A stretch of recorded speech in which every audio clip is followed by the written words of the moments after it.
શહેરમાં ઠેર ઠેર ગરબાનું આયોજન કરવામાં આવ્યું છે ત્યારે સુરતના પાલ ગરકવ પટ રોડ પર શેરી ગરબાની રોનક જામી। શિક્ષક, તબીબ, એન્જિનિયર તેમજ તમામ ક્ષેત્રોમાં કામ કરતી મહિલાઓએ શેરી ગરબામાં જોડાઈ અને મહિલાઓએ પોતાના કામકાજ બાદ રાત્રે સોસાયટીમાં યોજાનાર શેરી ગરબામાં માતાજીની આરાધના કરે છે। ડીજેના તાલ સાથે ગ્રીન સિટી ગોલ્ડ સોસાયટીમાં ખેલૈયાઓએ ગરબાની રમઝટ બોલાવી હતી। અમે એ રીતનું આયોજન કરેલું છે કે કોઈને કોઈ તકલીફ નહીં પડે, લેડીઝોની સિક્યુરિટીને બધું પણ ધ્યાન રખાય અને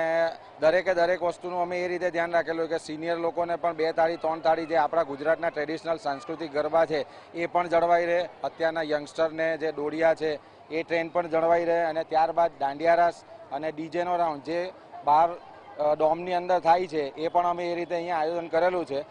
उत्साह बहुत सरस है, एकदम भरपूर जोश है अमारे त्या अने 9 દિવસના અલગ થીમ સાથે અમે લોકો ગરબા રમીએ છીએ।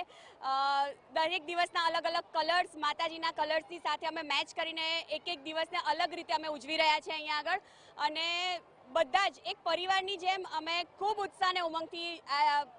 માણી રહ્યા છીએ અમે નવરાત્રિ। અમારે ત્યાં 9 દિવસ અલગ અલગ થીમ ઉપર અમે કંઈક ને કંઈક પ્રવૃત્તિઓ કરીએ છીએ અને અમારું ગ્રીન સિટી ગોલ્ડ એ એક પરિવારની જેમ છે અને 9 દિવસ અમે એક ફેમિલીની જેમ ઉજવીએ છીએ। અમારા કેમ્પસના બધા જ અમને ખૂબ સહયોગ આપીએ છીએ અને અમે ખૂબ જ મસ્તીથી અને એકદમ ખુલ્લા દિલથી અમે નવરાત્રિને એન્જોય કરીએ છીએ। મા આદ્યાશક્તિને યાદ કરીને અમે મા અંબેમાની ભક્તિ કરીને અને એમના વિચારોની થીમ ઉપર અમે અલગ અલગ પ્રવૃત્તિઓ